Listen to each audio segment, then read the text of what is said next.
দল হিসেবে কোনো নির্বাচনে যেতে চান না, কিন্তু বাংলাদেশে অধিকাংশ ইসলামিক দলগুলো আছে যারা গণতান্ত্রিক রাজনীতি করে এবং নির্বাচিত ইতিপূর্বে বিভিন্ন আসন থেকে হয়েছে, সংসদে গিয়েছে, এখনো তারা যাওয়ার চেষ্টা করছে।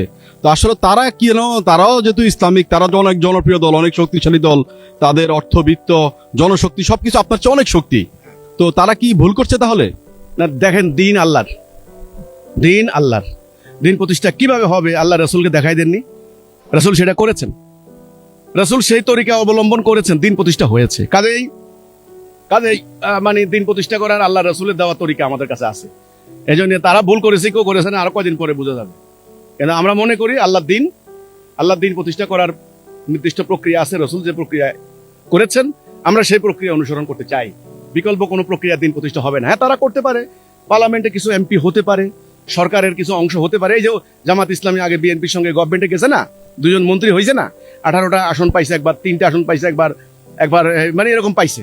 তো কাজে কিছু এমপি হতে পারে, কিছু মন্ত্রী হতে পারে, এবং কিছু পার্লামেন্টে ভাগাভাগি হতে পারে, বিরোধী দল যেতে পারে, কিন্তু ইসলাম হবে না। এটা আপনি লিখে রাখেন, কারণ ইসলাম ওদের কাছে নাই।